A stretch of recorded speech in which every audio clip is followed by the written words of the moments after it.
How's it going, everyone? Evan and Tucker here from Battlehawk Armory. We are back from SHOT Show 2026, as you may be able to hear. Yeah. We got run through it. The show was massive, tons of new product that got released, lots of video coming your way from us and a ton of other channels. But what we wanted to do today was, now that we are back, now that we've had a little bit of time to kind of digest and reflect on what we saw, was distill it down for you, right? Take just a few minutes and talk to you about the best in show, if you will, the things that we saw that really kind of stood out to us to be on the lookout for as we move into and through the year 2026 now. So Tucker, why don't you start us off? What was one of the things that really stood out to you? So one of the things, and you guys seen the videos of this, I'm not a huge striker fan, the Canik Prime Radium. Wow. Okay, so the Prime has been a very popular Canik pistol for a few months now since its release, US produced. It's been a really hot seller. Gone a step further with Radium. So with that Canik Prime, you get the Canik that you're used to, which is pretty solid trigger in the striker fire industry. But with that, Radium comes along, adds the afterburner, the ramjet, the backstrap, the mag well. Pistol shot really well, and it's coming to market at a pretty reasonable price for everything you get with it. Yeah, so, you know, essentially, Canik is Canik. They've been doing what they've been doing for a long time, kind of in the budget realm. But they have been doing a really good job of partnering with other companies. The last 2 years, you saw them partnering up with Terran Tactical. Now you have a collaboration, factory collaboration between Canik and Radian. Radian making really high quality components that normally you would have to modify your pistol with. Now you can get a factory Canik pistol already ready to go with all the Radian goodies that you like at a really good price. So that was pretty interesting. Yeah. But next on the firearm list, we got to talk about 2011s. We always talk about 2011s because they shoot awesome. However, they can be pretty darn expensive. Yes. A premium manufacturer that we've had here for a little while is Race City. So Race City has a new pistol, the Core. So the Race City Core, right? Normal Race City pistols, $4,000+. They are very good pistols, very high quality pistols, 100% US produced, lots of Atlas parts in them. But what's interesting about this Core is you get all of the Race City build, all of the Atlas parts, but at a very attractive price point. So the Core is going to be a 4.6-inch pistol, which is one of my and your personal favorite sizes for that 2011, in between the full size and the Commander. Very nimble, but very soft shooting. Coming in at about how much, Tuck? I think they said, they were telling me around $3,000. So basically what they did is they took a premium 2011 race gun, they stripped it down to the bare bones for people wanting to get into that segment, but not wanting to go as crazy as some of us have, to give you exactly what you need and nothing you don't. Yeah, so realistically, that is most of what you get in an Atlas Athena. Obviously not everything, and we're not saying it's the same, but for less than half the price of an Atlas Athena. So that is going to be a very strong option as we move through 2026. That is the Race City Core 2011, double stack 9mm 1911, if you will. Another pistol that we saw, Smith & Wesson. So this was not a pistol that released exactly at SHOT Show, but they did have it at SHOT Show. We actually got it the week before SHOT Show, but that is the brand new M&P 2.0 HD series of pistols. So last year they had the Spec Series 5, I want to say it was, which was the first M&P with a steel frame. People were going crazy for them. They were limited production. With it being a Spec Series, it was pretty expensive. It had a comp on it and some kind of blue rainbow anodized parts. So what people were really doing with that was they just wanted that steel frame. They would buy that Spec Series limited edition pistol, strip all the parts out of it, slap on their favorite top end, and then they would have a steel frame 2.0. Very expensive to do. Basically had to buy two pistols to get the one that you really wanted. But Smith & Wesson has been doing a fantastic job of listening to their customers, to the market, and they actually came out with the product that essentially everyone was making, which is the HD. So it is an M&P 2.0, all the standard features that you're used to seeing, but now with a steel frame. There are two different versions. There's the standard 2.0, and then there's the Competitor. Competitor has some more magazines with it, slightly longer magazines, comes with a magwell, it is removable, has some slide lightning, so it should, in theory, shoot a little bit softer because it's a lighter slide, if you will. But both versions of that pistol are coming to market at a killer price point. They're around $1,000. That Spec Series from last year was $1,600. Walther PDP steel frames are $1,800. We can keep going, but you're getting a steel frame 5-inch M&P 2.0 for around $1,000. That is a great product if you want to take a pistol out to the range and you don't want to feel any of that recoil. If you're looking for a competitive striker fire pistol, that 2.0 HD series of pistols is an absolute winner. Definitely be on the lookout for that, especially if you are a Smith & Wesson fan.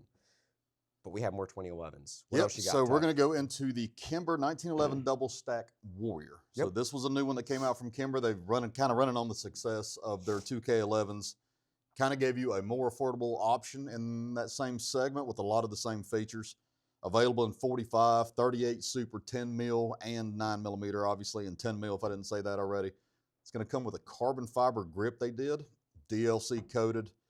It's got a crown bull barrel, internal extractor, and accessory rail coming to market at, I want to say $1,000. Yeah, right around $1,000, depending on the exact version that you get. Yeah.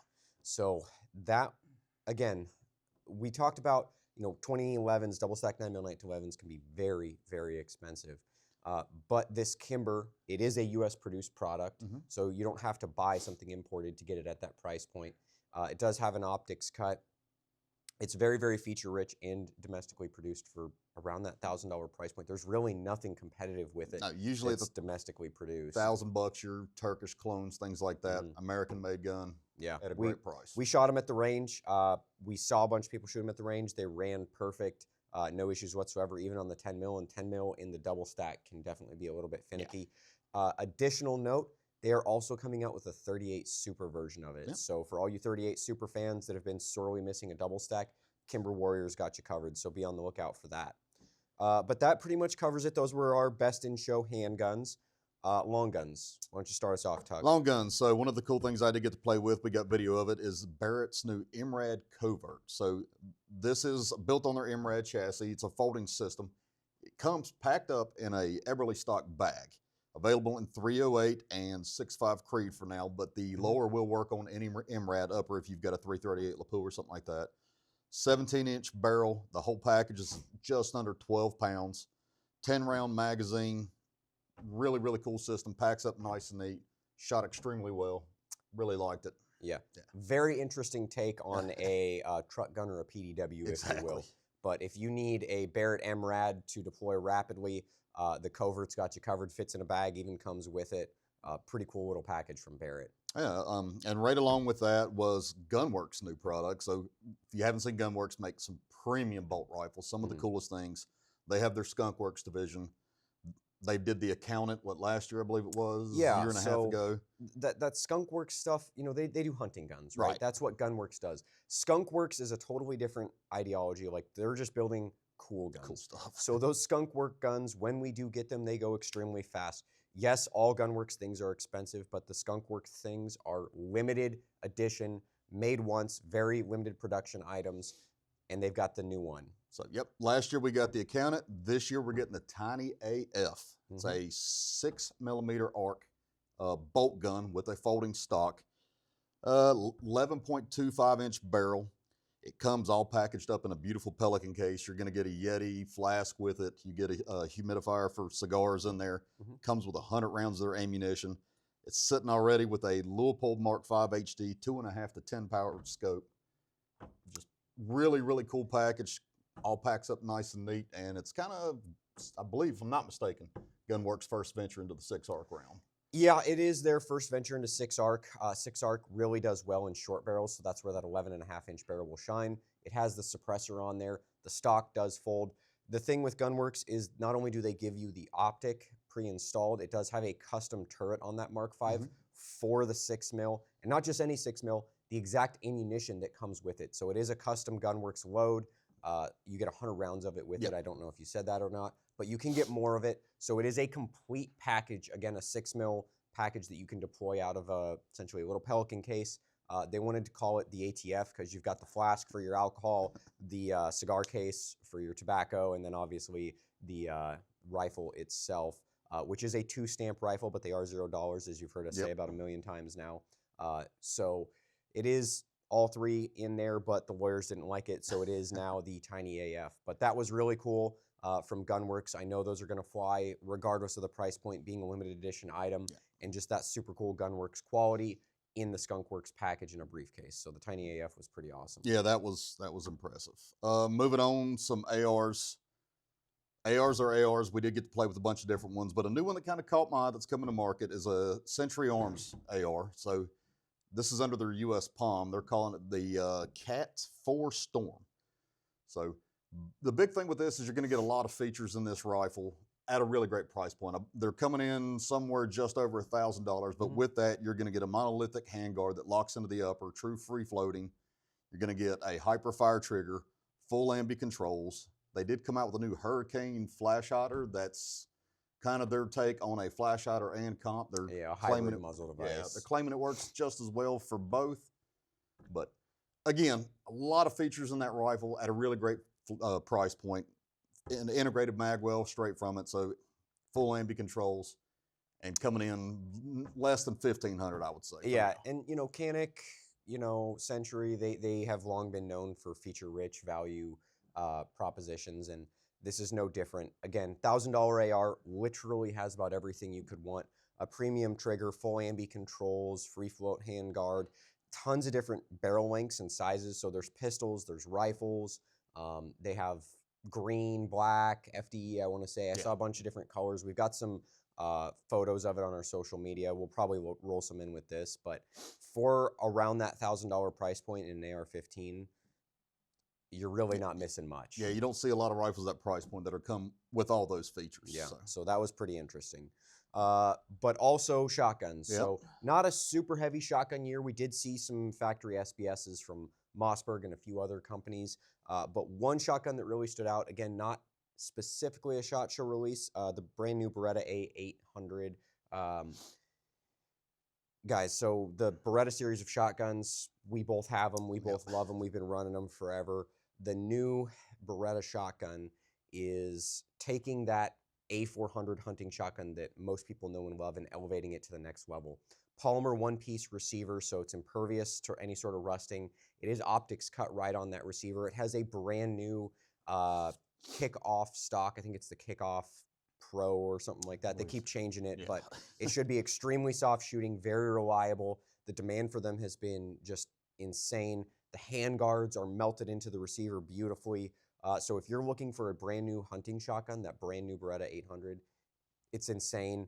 It has literally every feature. Again, I can't emphasize how much important it is that it's impervious to any sort of corrosion, being that polymer receiver, which also means it's going to be really light for carrying and hunting.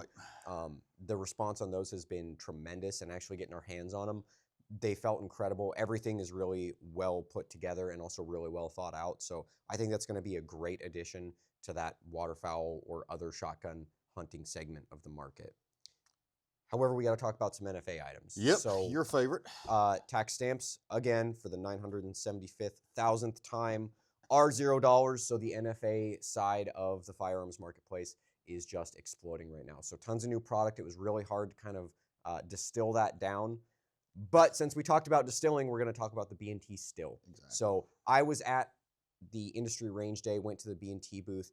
B&T has long been known for making tons of really awesome suppressors and firearms to put them on. So everything was very quiet. Everything was very cool. My eyes were wide. My ears were wide because I couldn't hear anything. But there was one rifle that really stood out to me. Amongst all of the B&T product line, there was one rifle that I was watching people shoot, and I was like, holy crap, what is that? That does not sound real. When I finally got my turn and I ran through the gambit, I couldn't get over there quick enough. It was the brand new B&T Still. Fire. That's insanely quiet. So the Still is, like most B&T products, an additive manufactured 3D printed can. However, it is available in 338. So they had it on a 338 ARC bolt gun, 16-inch barrel, so not a shorty, but shooting subs. To say it sounded like a staple gun would probably be selling this short or being besmirching a staple gun, if you will. It sounded incredible. Really excited to see 338 getting a little bit more love. The B&T Still was incredible. Super excited to see that come out. Be on the lookout for the B&T Still, especially if you're into those 338 caliber projectiles. Fantastic suppressor. Cat AKBAR? Cat AKBAR, all right. If you don't know yet, we love cat suppressors here. Absolutely. We both own the first of the next gen of cat suppressors, which is the Cat Kitty Cat. The end cap of that suppressor is a little bit different. They're doing some crazy tech with the kitty cat to disrupt some of that blast. So you get supreme performance in that 4.5-inch 5.56 suppressor. But Cat is not resting on their laurels. They are bringing that new tech to all of their suppressors. So they have tons of new stuff coming out, but the one that I am most interested in is the AKBAR. So the AKBAR is going to be their new 30 caliber suppressor. They made that suppressor to please, as they call, the mental terrorists who think you need one 30 cal suppressor for all your 30 cal applications, which is a little bit insane considering 300 Blackout subs and 300 Win Mag could go in that same suppressor. Exactly. And those are very different things. But the AKBAR uses that kitty cat tech, brings it into a premium 30 cal, somewhat full-size suppressor, available first off in 718 Inconel, maybe available in titanium down the road.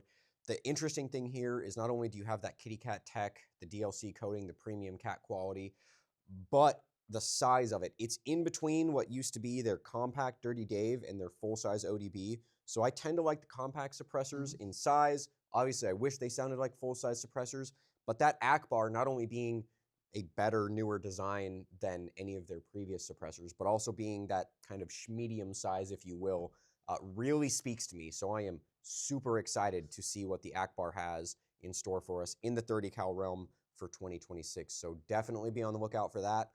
Don't tell my wife, but one may be coming home with me. What else we got in suppressors? So Lyman Suppressors, I didn't get over there. You seemed very excited about Lyman. So we talked about some premium suppressors so far. B&T Cat. Lyman has a different spin on things. So Lyman has long been known for reloading components, reloading machines, things like that, and some other product. But they are getting into the suppressor game like a lot of other people. But their approach is different. They are doing conventionally manufactured suppressors built the old school way, kind of, sort of, as opposed to additive manufacturing.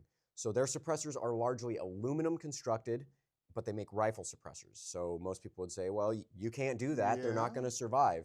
They have steel inserts in the aluminum baffles so that they can survive the pressures of rifle calibers. So that's pretty interesting.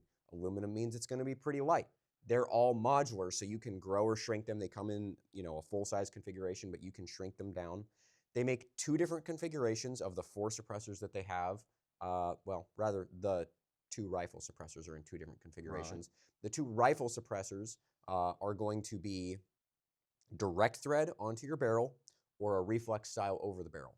They also have built-in flash hiders inside of the suppressor to diffuse gas so that it takes some of the brunt off of the baffles. So lightweight, direct thread, simple to install. Reflex means they can be pretty quiet, modular suppressors. They've got them for 5.56, 22 cal, 30 cal rifle. They've got 9mm pistol and 22 long rifle. Price on these Lyman suppressors is somewhere from $200 to $300 MSRP. So that is insane. We really don't see suppressors down at that price point. And to me, the best thing about that is it gets customers in the door, right? Not necessarily with us, but it gets you into suppressors because historically you started at $500+, but that Lyman is attainable for much less. So it can get you into a suppressor, kind of help you figure out what you do and don't like, what you want in a suppressor. And also with a $200 to $300 option on the market, be interesting to see how some of the other companies respond. We might see some prices actually going down to try to rival what the Lyman is bringing as far as value goes. But we are not done with the NFA items. So moving over to Thunder Beast Arms, one of our favorite manufacturers in the suppressor world. You've probably seen some of our videos of us shooting anything from the Ultra 9s, the Ultra 7s, the Magnus. Make some of the best suppressors out there. Me and Evan argue that they do some kind of sacrifice to get performance out of their suppressors. They got to. Traditionally, though, they're all going to be monocore suppressors the way they traditionally make them. This year, we're doing something a little different with the Spiro. Yep. So they are now in the additive manufactured game. Thunder Beast is additively manufacturing a lower back pressure semi-automatic suppressor. Thunder Beast suppressors also generally carry Thunder Beast price tags, so usually well north of $1,000. In some instances, pushing $2,000 or even more $1,000 for a suppressor. The Spiro is hub compatible in some instances, or direct thread, which is not something that they normally do. Again, additively manufactured, so lower back pressure, meant for your gas guns, which again is not something they normally do. coming in around that $900 price point. 5.56 and a 6mm version coming soon. They claim to have gotten the lead times fixed specifically on the Spiro. They told us that a quarter of their production has been moved over to Spiro to meet the demands of the marketplace. So we've got an absolute boatload of these on order because we love Thunder Beast suppressors. We especially love the price of this Thunder Beast suppressor, the compatibility, the versatility. Super excited to see what it has in store. Don't worry, you can tell my wife we will have one for the shop. All right, it's not mine. I'm not buying it. I promise. So don't worry about that one, but we'll have some content on the Spiro very, very soon. Super excited to see that lower priced, lower back pressure gas gun Thunder Beast suppressor come to market here very soon. Yeah, you don't even get a pistol suppressor from Thunder Beast under $1,000. So Absolutely very not. excited about that. So that's kind of NFA items. That was our top there. Let's talk some accessories here. Got a couple accessories to highlight. Why don't you start us off? So one of your favorites that grabbed your attention right off the bat and then immediately got mine was new from Nightforce is the NX6. So you've seen the NX8. It's been around for a while. Really awesome optic. 1-to-8 power, LPVO, and a very compact footprint, but they went a little different and it came out extremely well. Yeah, so I saw some people kind of saying some negative things about the NX6, but I absolutely loved it. So I am an NX8 owner. I do really like the NX8, but I can also speak to some of the drawbacks because I have one. It is super compact and super lightweight, which is why a lot of people buy it. Very premium, 1-to-8 LPVO. But with it being so small and so light, field of view is not fantastic, nor is the 1 power of that optic. Illumination and the reticle are great. So what Nightforce did is they took the features that we like about the NX8, which is the illumination and that FCDMX reticle, and put it in a 1-to-6. So that 1-to-6 has a larger footprint, a larger eye box, and a lower magnification. So the 1 power, the optical quality, incredible. Ridiculous. The field of view, better than the NX8. Price, a little better than the NX8.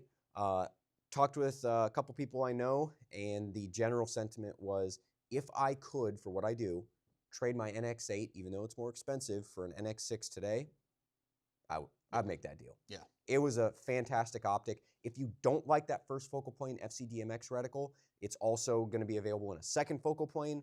That is a BDC reticle with a simple center dot that is illuminated. Really did like that one too, but new NX6s coming in at a slightly lower price point, still feature packed, going to be a really strong contender here in 2026. Pistol sights. Pistol sights. So plenty of new offerings from Holosun. So one of the ones that was probably the most talked about this week was going to be the Holosun 507 Max. We did get to play with this thing at the range. It is a pretty impressive optic if you're looking for an extremely large window for your pistol. So they've increased the comp quite a bit. So the 507 comp has been out for a little while, been very popular because of the window size, realistically. They went extra big. Yeah, they took it to the next level. This is quadruple XL pistol optic. The 507 Max is ginormous. So if you absolutely must have a 68-inch HD TV on top of your pistol slide for competition or other, 507 Max has you covered. That one should be a pretty popular option in the marketplace, but truly the new Holosun release that I actually preferred above all else was the brand new 407 comp. So 507 comp has been around for a while. There are some new SKUs of that coming with different reticle colors. Right. But the 407 comp, exact same size and footprint as the 507 comp, just a simple 6 MOA dot. That is the reticle that I prefer. And since it is not a multi-reticle Holosun, lower price as well. So the 407 comp, also something to be on the lookout for here as we move through 2026. But one last item that we wanted to highlight that really stood out to us, because you know we love our double stack 9mm 1911s, our 2011s, just like everybody else out there, is the brand new Atlas grip screw bushings for double stack 9mm 1911s. So if you don't already know it, if you haven't watched the channel much, we've been pretty consistent on the fact that if you shoot your double stack 9mm 1911 to slide walk and you ram jam a mag up in there, you absolutely positively can and will hurt that pistol and take it out of action. That mag does not necessarily stop on the bottom of your frame the same way it does on a Glock or an M&P. It can be over-inserted with the slide lock to the rear and actually have those feed ramps on the magazine impact your ejector. Over time, it will bend or shear clean off, and you're going to be in for a bad time at the range. These new Atlas grip screw bushings are a very cost-effective solution to that problem that's existed since the platform's inception. So all they are is new bushings that go inside of your grip, those 2 screws that hold your grip onto your frame. These bushings are actually tapered inwards, so they actually mimic the shape of the mag feed lips, right? So as the mag tapers, the grip screws taper, so those grip screws will not allow you to overinsert that magazine. It is something that they developed for left-handed pistols, and they've brought forward into their V3 pistols, but these new grip screw bushings are backwards compatible with all the Atlas pistols, all the Kimbers, Springfields, T-Sauce, everything else that you have can get a set of these grip screw bushings, and you'll never have to worry about overinserting those magazines or shooting the slide lock ever again.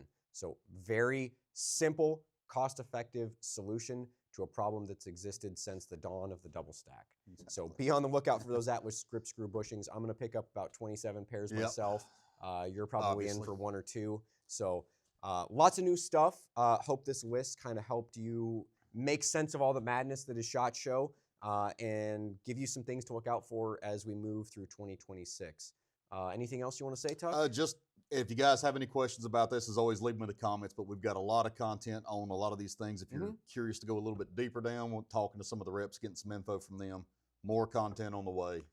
Yeah, most of this product we're super excited about. We got reps coming with it. We got product inbound to the shop that we'll definitely get our hands on. Make sure you're following us here on YouTube. We have videos on some of this stuff already. More coming soon. Make sure you follow us on all of our social medias, X, Facebook, Twitter, Instagram, you name it. Yeah, we got it. We're always posting cool stuff. Love to interact with you guys and build content around what you hope to see. So thanks for watching, everybody. Appreciate you coming along to SHOT Show with us. Stay tuned for big things in 2026.